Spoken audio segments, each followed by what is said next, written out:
Hello, my fellow optimists. Today we're going to talk about social media as a promotion tool.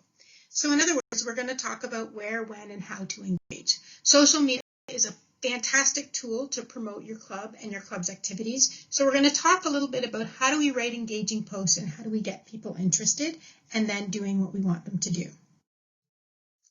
So to start with, my name is Denise Nassif, and I currently work at McMaster University in Hamilton, Ontario, as the Manager of Continuous Improvement in Housing and Conference Services. I am a Lean Six Sigma Black Belt, but this really has nothing to do with karate. It's more about how we work and improving the way that we work. My optimist roles, I've held many. I am past Distinguished Governor from Central Ontario for 2018-2019, and I'm currently a committee member on the Optimist International Marketing and Communications Committee. So let's get started. So this is a little bit of what we're going to go through today. To start with, we're going to talk about social media and why social media. We're going to talk about all these choices. Where do I post? Where do I go? It can all be very overwhelming. Talk about why aren't our posts getting more responses? How do we create engaging posts that will generate those responses?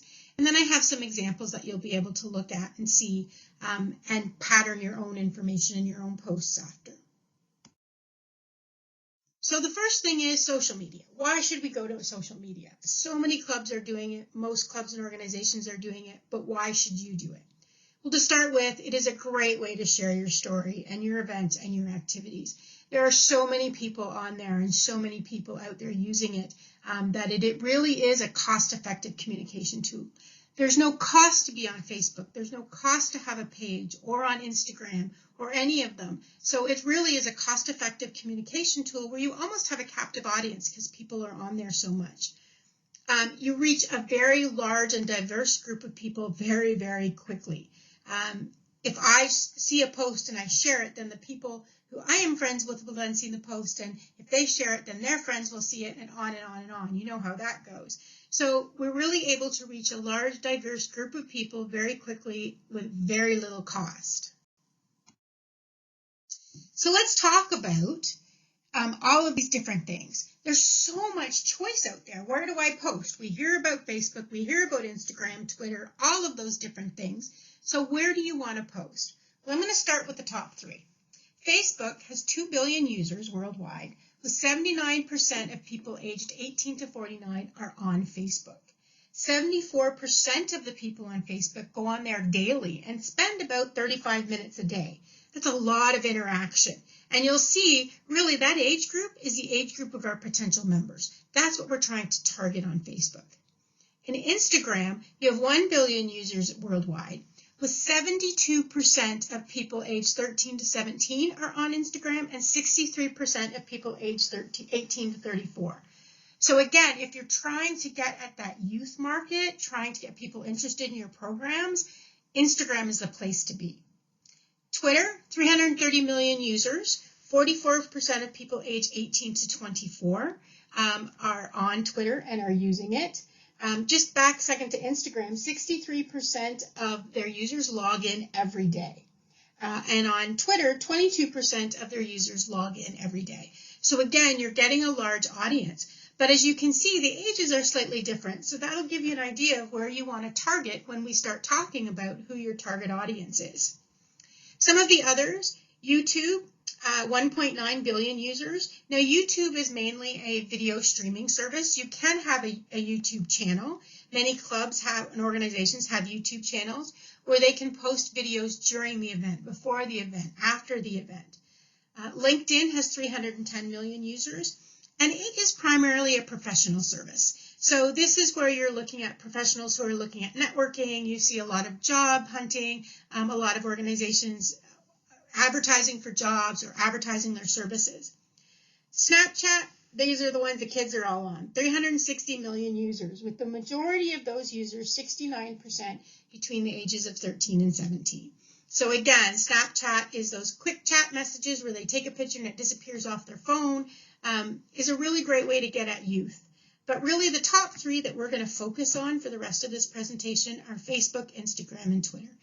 That is really where we can have the best presence and where we can make the biggest difference.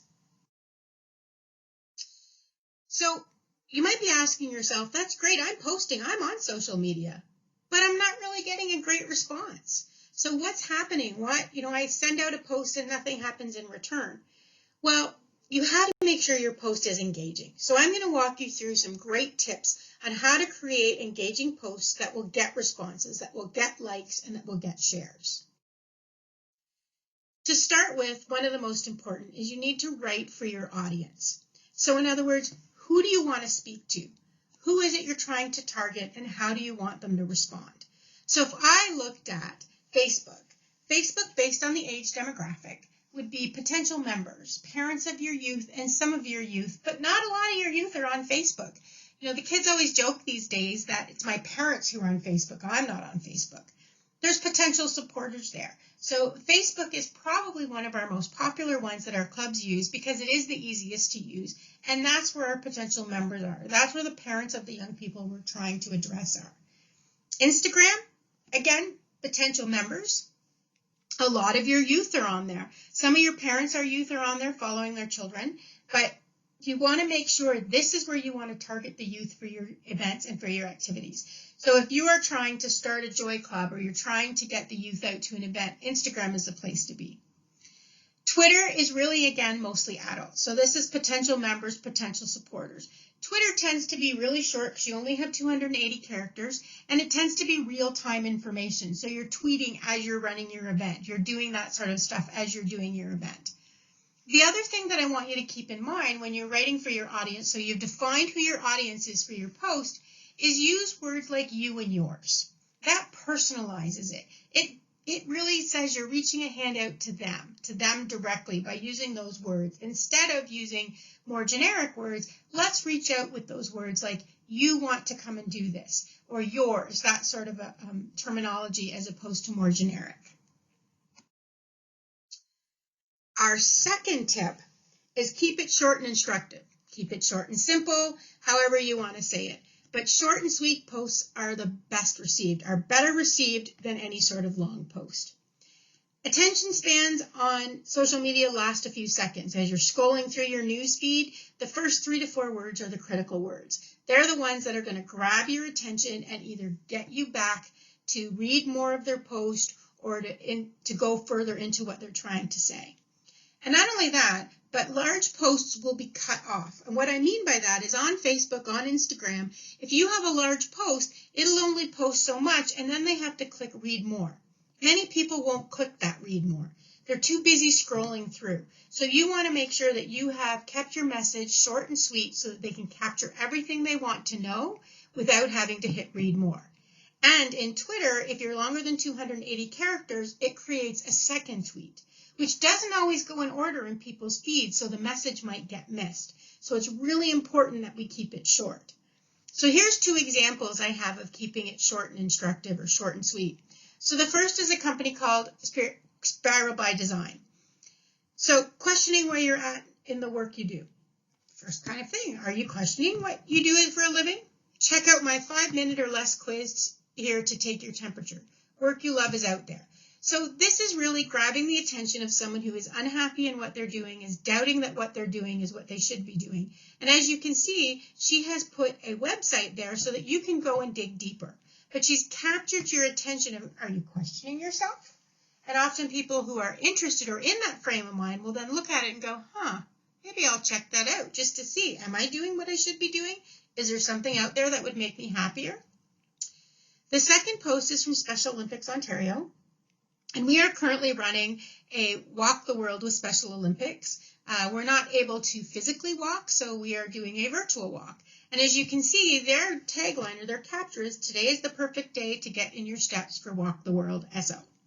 So it's National Health and Fitness Day. And you can see their call to action, join us, walktheworldwithme.com. So again, they've grabbed your attention within the first few lines and then put, this is where you can go to get more information. Again, short, succinct, grabs your attention, and then lets you do what you want to do from there. The next is power words. Power words are your friends. So what is a power word? It is a persuasive word that grabs your attention, that triggers an emotional response. So it compels the readers to take action. When you read it, you're it's stirring something in your heartstrings and making you want to go out and do something. They're split into 7 categories, so I put a few here, optimistic ones that we would definitely want to use. But if you want to Google it or search it, you can see more of them. There's hundreds of power words that you can use. But as I said, I picked out some of the more optimistic ones. Ones like extraordinary, amazing, awe-inspiring, brilliant, daring. So when you see those words, you're kind of, I want to look at that. Unbelievable, unique. Now, sometimes these words can be overused, so you do want to make sure that you're using them in the right context, and that will grab their attention. You can see one of the power words is you, which I talked about already, making it more personal, making it more effective to them. So genuine is another one that people are looking for. They're always looking for that authentic or genuine information. So these are the words you want to make sure are in your post to get people's attention and to keep them interested. Be visual. We always say that a picture paints 1,000 words. Well, here is absolutely the perfect examples of that. Your photos and posts will receive more likes than just text. People's eyes are drawn to photos. It's going to grab their attention more. We want to make sure you're adding branding elements, adding that Optimist International logo, adding your club information. Now, if you're taking any pictures of youth, make sure that you're getting permission to post those pictures. But at the end of the day, these pictures that we use, whether they are stock photos or they're candid photos, are going to tell much more of a message than just text. So if you look at the 2 examples I have here, the first is a WW Spring Fling Challenge. So what this picture shows you is that there's a challenge going on. There's very few words in this, but it gets the point across that for Weight Watchers members, or even people who aren't Weight Watchers members, there's a challenge going on. And if I click in here, I'll be able to see what that challenge is, and maybe I can get involved. A lot of people are competitive and like to see that challenge and say, hey, I can overcome that challenge. So again, in a very simple visual, they're able to get a point across with very few words. The second post is from Project Autism Canada. And they were running a family challenge to create the best Disney song, or to sing the best Disney song. So their family and their community were each creating Disney songs or singing Disney songs and submitting the information to Project Autism Canada, and they selected a winner. Well, in this case, the winner was Hakuna Matata. But again, very few words to get across the point that we're having this family challenge for their members primarily, but could also go out to anyone within the community who wants to create that Disney song or to come up with this challenge.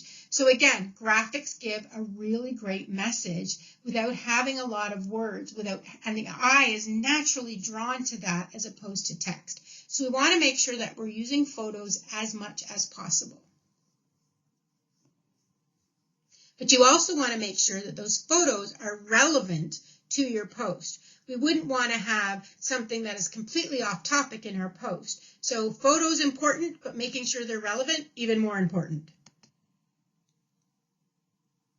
Tip is to add a call to action. You want to make sure that you tell people what you want them to do. I'm sure you've heard, the salesperson who doesn't ask for the sale doesn't close the sale. It's the same sort of concept within social media. We want to engage the people, and our call to action is going to tell them exactly what we want them to do. It's going to tell them how we want them to act. And whether that is a physical action or we want to engage through comments or thoughts, we just need to have some sort of a call to action. That call to action can lead to page shares and likes, which then increases your reach, increases your touch to more people. So some of the examples of call to action phrases include read on, get started today, why wait, check out, contact us today, find out more. So all of those things that say, this is what I want you to do. So if you remember from a previous slide, we talked about using power words. Well, now, not only are we going to use power words, but we're going to use those power words and link them with our call to action to tell them what we want them to do. So not only are we saying we're going to instill this, we're going to create this emotion, we're going to compel you to do something, but then I'm going to tell you what to do. Now, the other thing is you could ask questions relevant to your post and encourage people to respond. So it could be something as simple as, What do you like about being an optimist and getting people to respond? It could be you're trying to gather some information on the types of activities people like to do, and they respond within your comments. So these phrases are great. There's lots of them. Again, you can Google more, but you can also create your own, as long as it compels the people to do some sort of action. That what you have done up to this point is saying, okay, I've created this emotion, now this is what I want you to do. And then you start to get, again, as I said, page shares and likes, which increases your reach, which increases your exposure as you're going along. It's really important, this call to action, because if we don't tell them what we're going to do, they'll just look at your thing and say, oh, that's great. What am I going to do with that now? We want to tell them. We wanted to make it simple for them. So here's a little bit more information for you. Hashtags. We hear about them all the time. People put them there. We want to be smart about using them. More hashtags does not always equal more reach. Sometimes it can just create confusion and lengthen your post, which again, we said we want to keep it short and simple. So you want to make sure that you're smart about your hashtags, that your hashtags are relevant to what you're doing. Because remember, people can search on those hashtags and find your posts and find your information. In Facebook, they have a really great feature where you can boost your posts. It is a paid advertisement, but it's very inexpensive. So the great thing about it is when you want to boost a post, you can set your budget. So let's say you have a budget of $5, $10. You can put in there the parameters. Who do you want to reach? What types of activities are those people interested in? How long do you want it to go for? How much money do you want to spend? And Facebook will give you updates as it goes along when you've spent so much of your money and say how many people you've reached, how many clicks, how many people have gone to your Facebook page, how many people have engaged. And then once it's hit your budget, it will stop. Sometimes it doesn't hit your budget by the time you've finished your length of time you set. But again, because you can set the budget, you may turn around and say, hey, I'm going to spend $10. And I will tell you this, $10 on Facebook to boost a post is worth a lot more than any other types of advertising. And I'll give you a really good example. My Optimist Club does a euchre tournament, a euchre game every month, the third Friday of every month. And we were having pretty good attendance, but I thought, well, let's try to boost our Facebook post and just see what happens, right? Let's see if we get more people out. We had double the people out that next euchre game. We couldn't believe it. And many of them said it was because they saw the post on Facebook and they didn't realize we did this. They love to play euchre. They love to come out the third Friday of every month and play euchre with us. So just by spending, I think I spent $5, by spending $5 for a few days before the actual event, we doubled our attendance and therefore doubled our money because that is a fundraiser for us. So boosting posts in Facebook is a great way to reach out to more people. Emojis, use them creatively. There are some great emojis out there that you can use to put on there to create that fun, to create that little bit of silliness within your posts. So make sure that you're looking at those emojis, the smiley faces, the tongue sticking out, that sort of thing. Again, use them smart, but they can be a really great addition to your posts. And finally, keep your pages fresh by posting memes and sharing other people's pages. Even if you don't have anything to promote or you don't have anything that you really want to share, you want to make sure you're keeping those pages fresh by posting information all the time.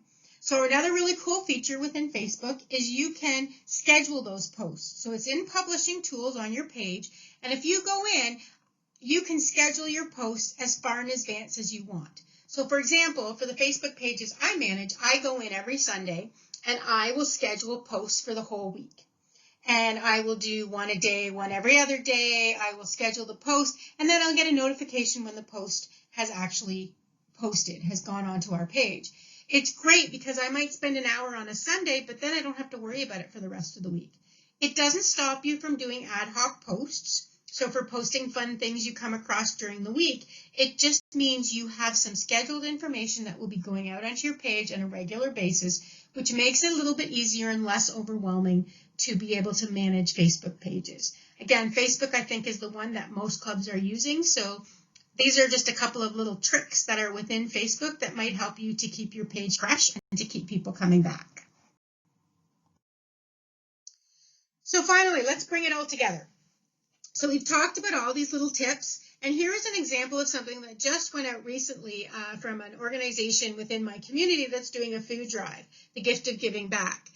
And you'll notice I pointed out some of the great pieces of the tips. Keep it short and instructive. So come out to support Gift of Giving Back this Saturday from 11 to 4. Contactless drive-through donations to help stock the shelves of food banks. Great, perfect. Now I know what they're doing.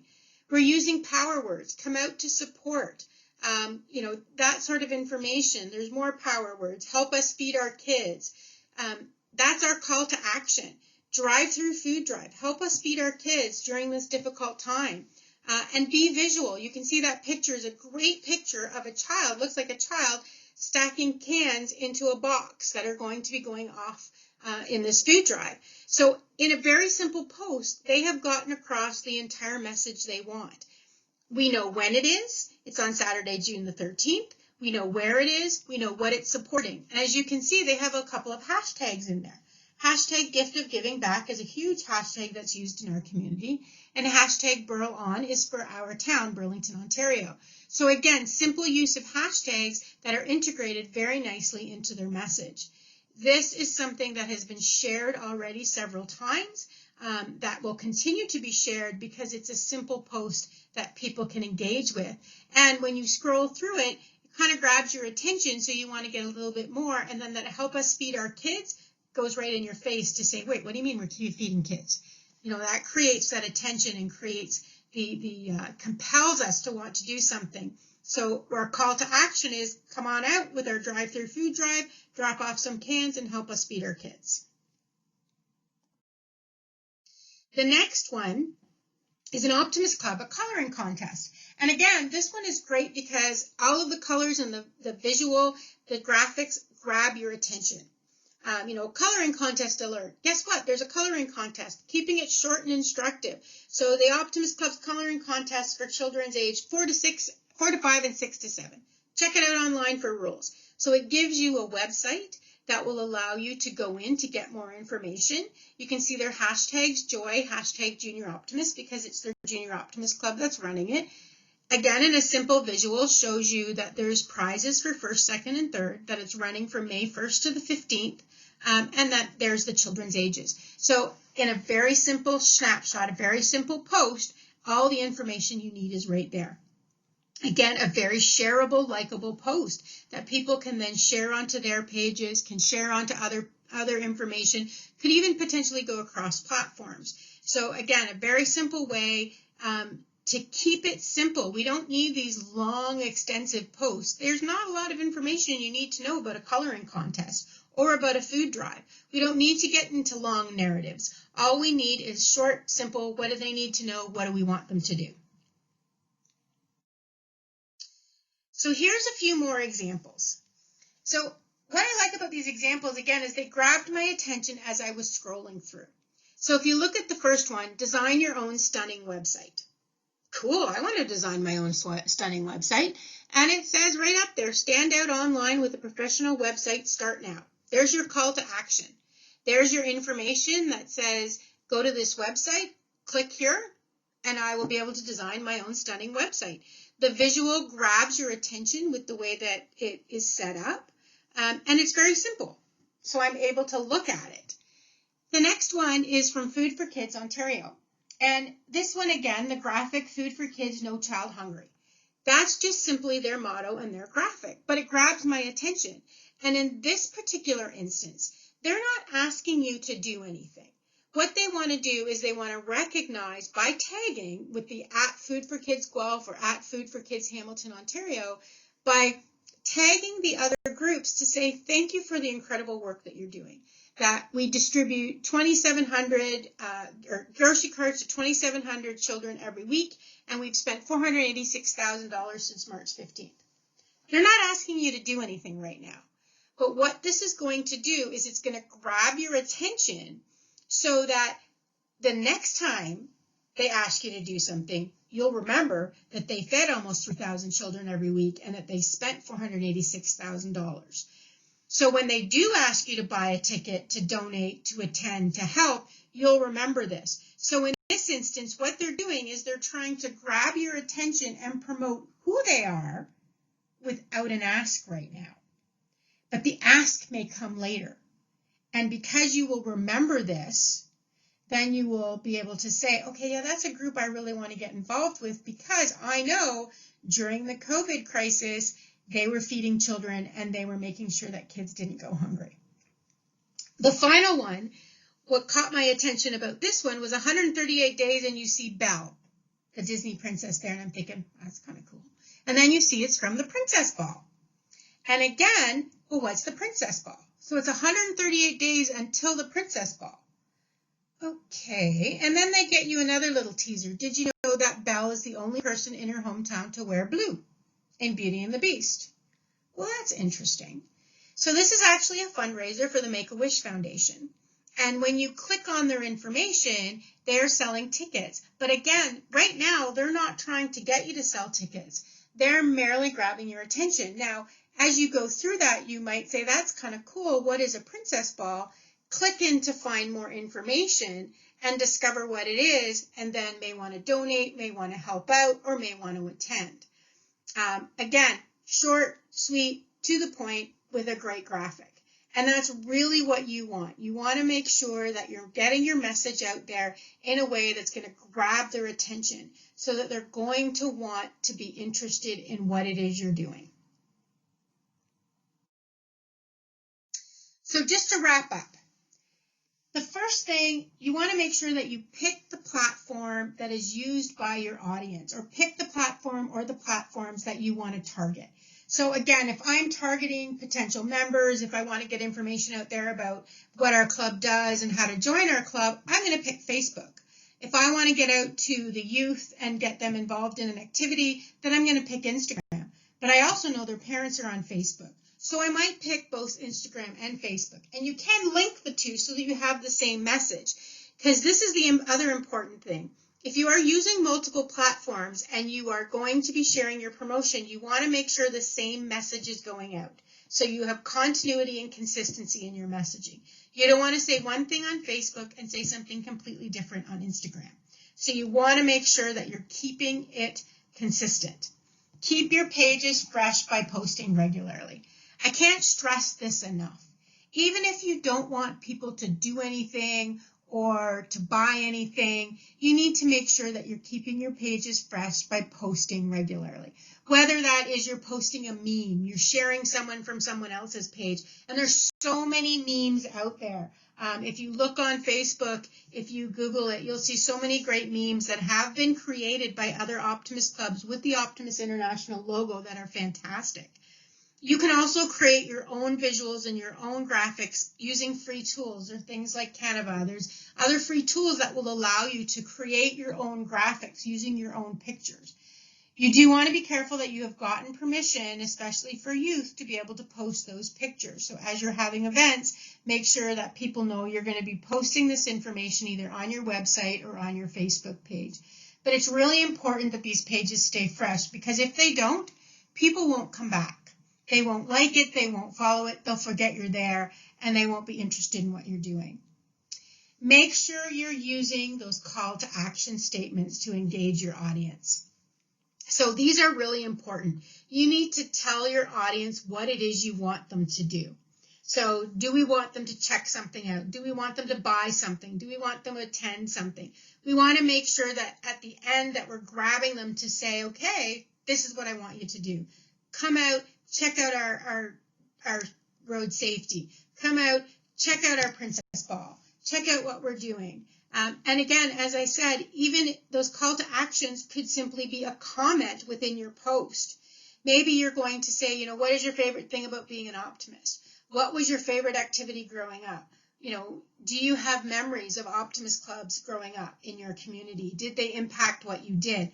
Because then people will engage and will write on your comments, and you can then share that information. It's also a great information gathering point if you're looking at non-members. Is there something specific that you could target to get them to join your club? On Facebook, that's a great way to look at things and to be able to say, okay, what is it that I want to see?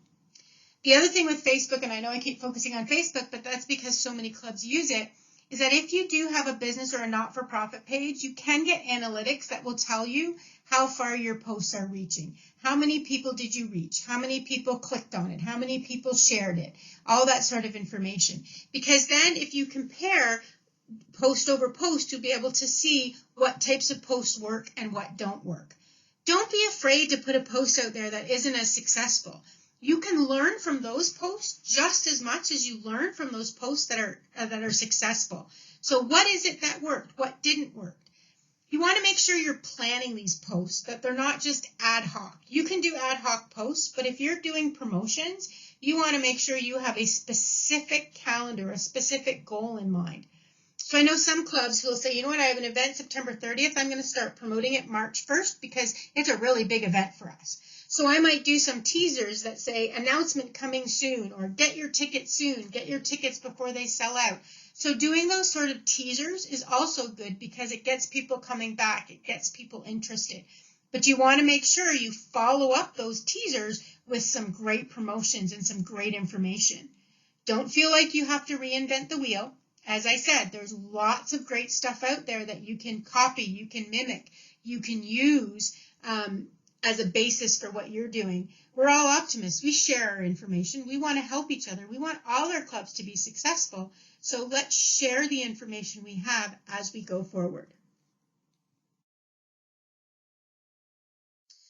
Finally, I hope you enjoyed this presentation and it gave you some tactics and some things that you can do immediately to be able to go and start creating more engaging social media posts. If you have any questions or anything you want to, talk to me about, there's my email address. I'm happy to help out in any way that I can. I'm by no means an expert on all of the platforms of social media, but I do use the top 3 quite frequently and have had some great success with some of the posting and some of the engagement that we've been able to get through Optimist Club and other organizations. Don't be afraid to ask other optimists. Don't be afraid to, put it out there. I've seen in some groups where people will put it out there, hey, has anybody done this? And you get all kinds of great ideas. Again, we're here to help each other. So we want to be able to copy, to borrow, all of that sort of thing.